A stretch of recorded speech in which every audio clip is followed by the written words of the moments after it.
If we want to preserve our constitutional republic, we need an informed and educated citizenry. And that's what this show is all about.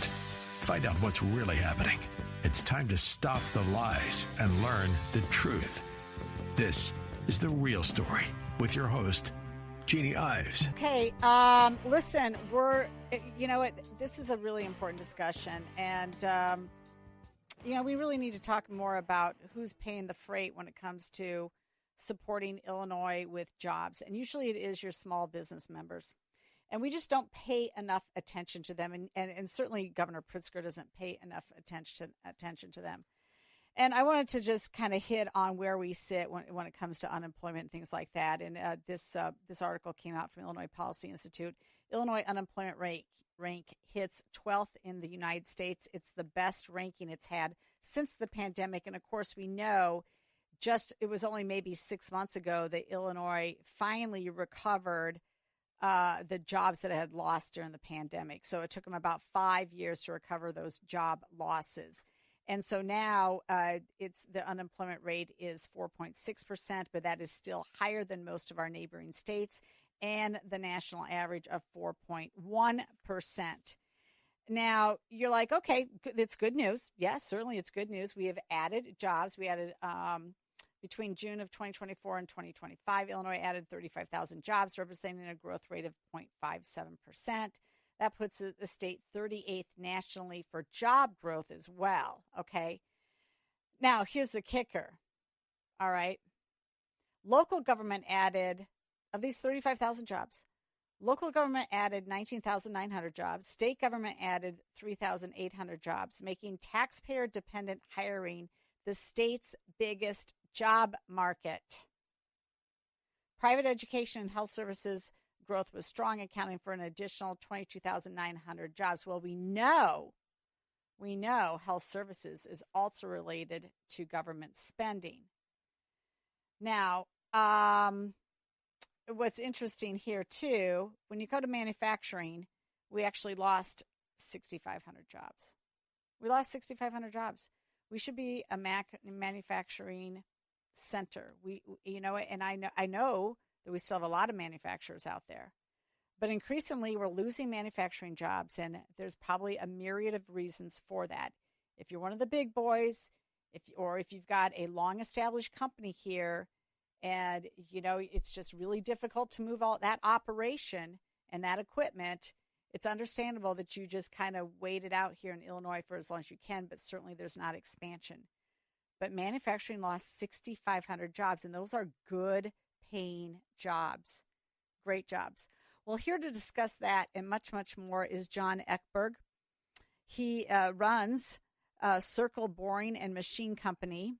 The company was founded in 1960 by Glenn Ekberg. I imagine that's his father, although I've not spoken with him yet about that. And what they do is they build precision boring, milling, and turning. And today, the second generation of Ekbergs continue the tradition in that job. And I wanted to talk to him about this because we like to put practitioners and not pundits on The Real Story. So, John, thanks so much for joining me on the radio. Thank you. It's always a pleasure to hear from you and hear about many good things. So when you asked me about talking about manufacturing, I jumped at it. Yeah, it's great. It's really important. And I often think to myself that if you're going to do a school field trip, yes, I do think it's really important to maybe visit American battlefields. I absolutely think that history is super important. But I also think that our school children could learn a lot by visiting a manufacturing facility and seeing what it's like. Because I think that Americans have become so used to being consumers of products and not understanding exactly how things are made. And when you just look around, whatever environment you're in right now, every knob, every screw, every piece of wood, everything had to be manufactured and put together from raw material to final product. And that process is not always easy. But it's fascinating to see what they produce. And I've been in a number of manufacturing plants, and I got to tell you, every single time I can go on a tour, I take it. Yes, that's good. Yeah, because really, kids have no concept of what it takes to build a car, all the pieces, the thousands of pieces in a car. And fortunately, we still have a lot of manufacturing for cars in America, but literally the 50-year long slow slide has been very painful to see firsthand. Yep. Well, on that note, I mean, we are trying to get, we are trying to get some manufacturing happening here again. Unfortunately, in many cases, it's in the green energy industry that Pritzker tends to like. Now, I know if you're a small or mid-sized manufacturing, in many cases, you are providing parts to a variety of different industries for their specific needs. You turn out particular machine tooled parts that they need to fit in. And some of these are extremely precise parts. So, I mean, I guess any production here is generally good for business. Oh, yeah. I mean, we've got a big niche in assisting companies that make thousands and millions of automotive parts. We have die sets. So in Chicagoland, there's a guy named Borg Warner, a large company. They make transmission parts. And when they sell parts to car makers, we get a call to rebuild one of their die sets. And unfortunately, some of our other customers didn't make it through in the last 50 years. So we kind of have this diminishing industrial base. And, in the 60s, when my dad started, we had most of our work within 10 miles. Rockford was a hub. Was within 10 miles? Wow. Yeah, we get work from all over Rockford, and it was easy. Now we go to Chicago, we go to Milwaukee. Sometimes different companies have facilities in Kentucky. But literally, that's the world we live in. We go where the work is, and we have a lot of truck driving.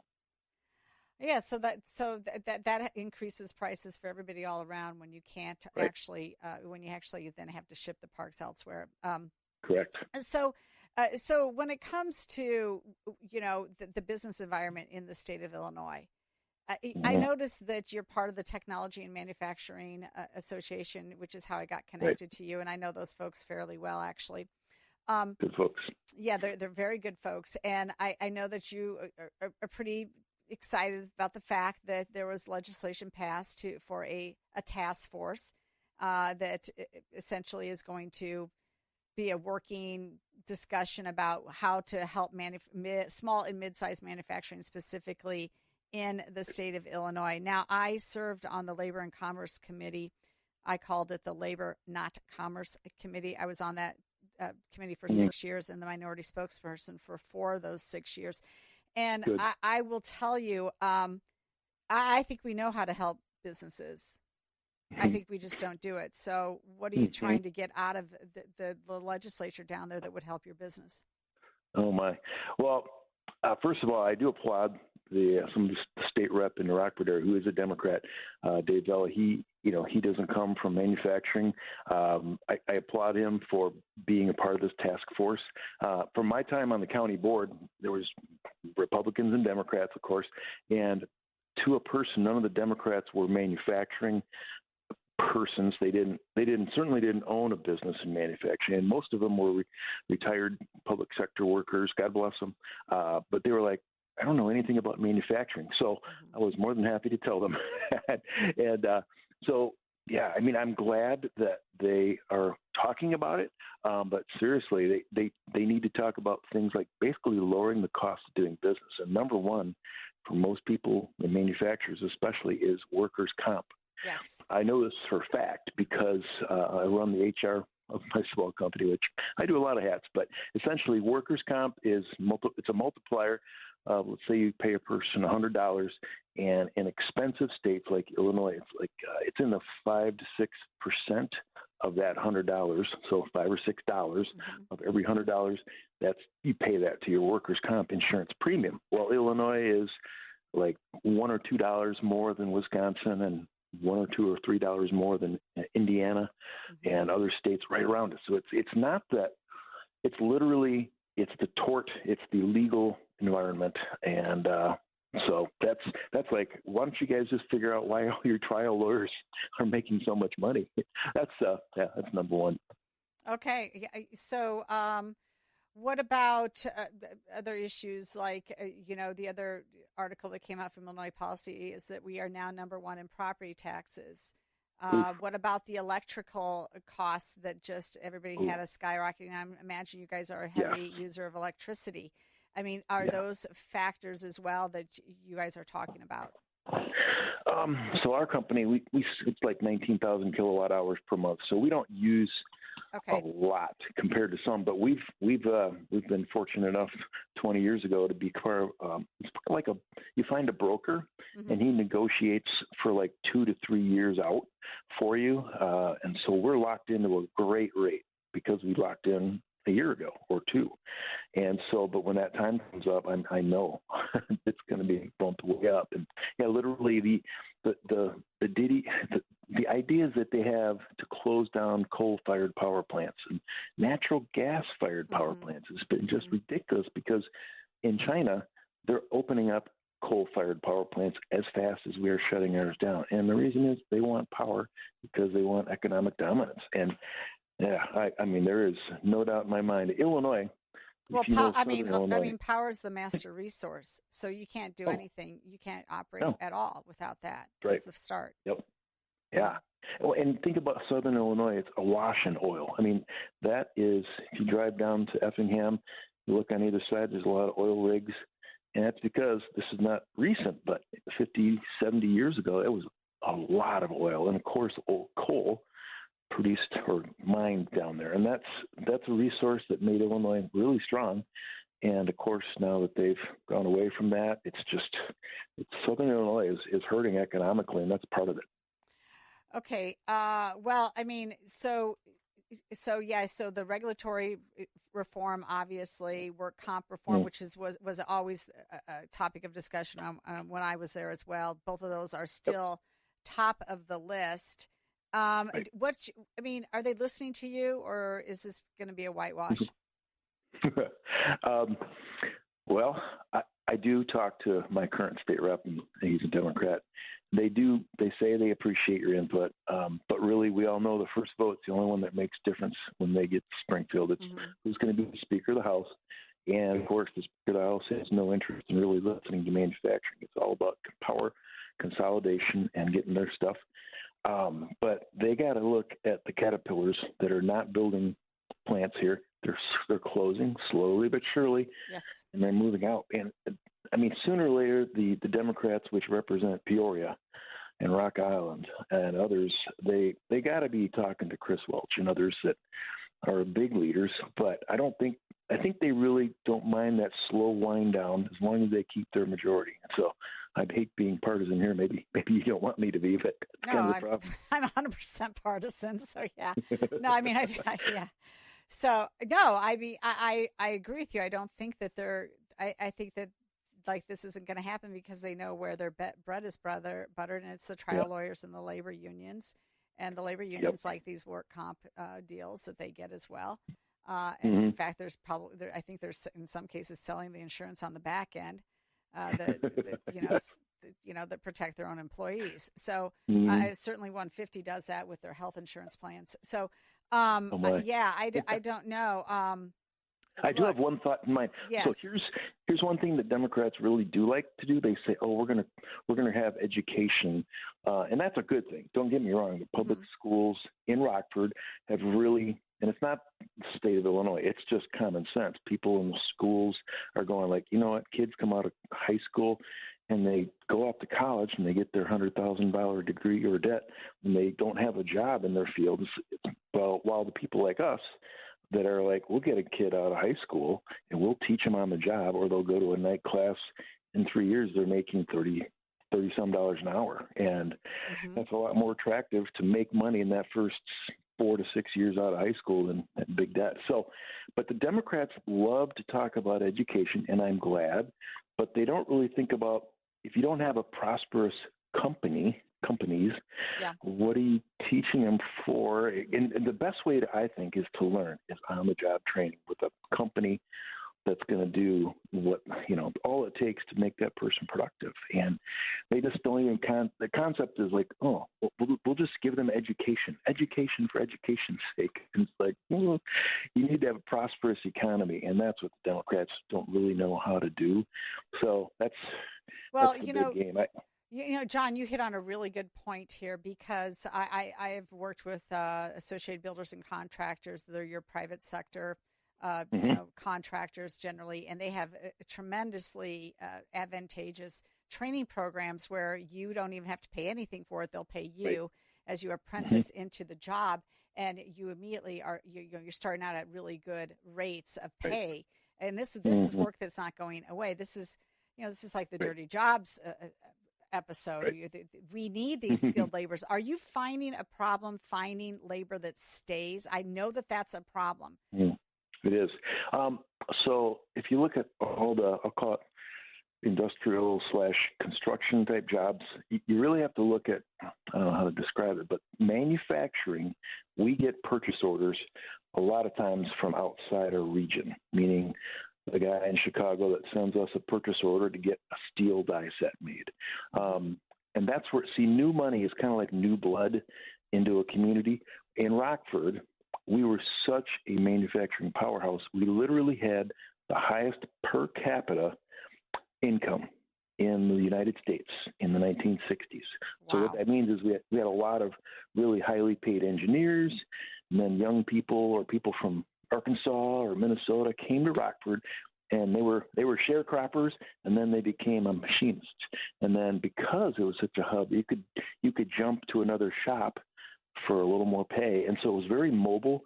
People that were smart and hardworking, they went up the ladder. It's like my dad came to Rockford in the 1940s, a farm kid, and he came, shoveled screws into a hopper that fed into a threader machine for a bolt making operation. And he was so good, he went up the ladder. He went to the tool room, went up to another company as a machinist, started his own machine shop, and he was a multimillionaire within like 20 years of 1946. Wow. Yeah, I mean, and some of that's still possible. Yes. You don't have to go to college to do that. No.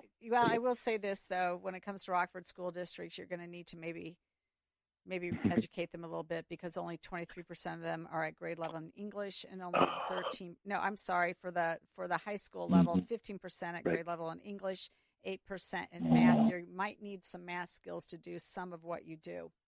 Oof, yeah. Yeah. So when they talk about education, maybe talk to them about making sure that kids coming out of high school are educated so they can walk into a job with you without having to be re-educated. Yeah, they're actually, yes, the statistics are terrible, but they also know that the kids coming in are coming from families that are not really strong families. And so what they're doing with the business community is, please come and help us. Come be another voice in this kid's life, to be like, I'm on a committee of people that are helping the shop classes. Oh, so that's great. Yeah, we go in there, we do like little speeches with them and kind of look over the shoulder of some of the kids as they're doing their work and help, man, try this out. They have some really innovative things, Cole. It could be much worse, let's just say that. But yeah, we are dealing with a lot of young people that don't think a lot for themselves. They'd rather go on their smartphone and check their TikTok. And that's a big thing to enforce, because they have this anti-cell phone policy, but they don't enforce it well. And anyway, so that's one of the main things. But Matt, back on the manufacturers bring new blood in. We were the most highest per capita, and of course, in the 1980s it started to slide, and it's no longer that anymore. But so the jobs in construction, you look at what where their purchase orders generally come from. It's kind of from within the region, and they don't have competition. So manufacturers compete against China, Mexico. The construction guys, God bless them, they have a thing called prevailing wage. There is no competition. You must use this union carpenter for $50 an hour, and we don't have that. We just go out of business. That's right. If you're not, so there you go. Well, I mean, listen, I appreciate you coming on and explaining this from a real standpoint. And when you go and you have your task force meeting, why don't you go talk to those guys about all the good things you're doing in the schools, and ask them to be partners with you, and then ask them to actually do what you need done, which is to help in the regulatory area. Go ahead, push them. You need to push them on this. Amen. All right. I will. I look forward to it. John Ekberg, you know what? He's helping run a Circle Boiling, and he is, an Illinois manufacturer just trying to keep his head above water. We really appreciate you coming on and giving us the real story. Thank you, Jeannie. Thank you. Have a good night. All right, we'll be right back.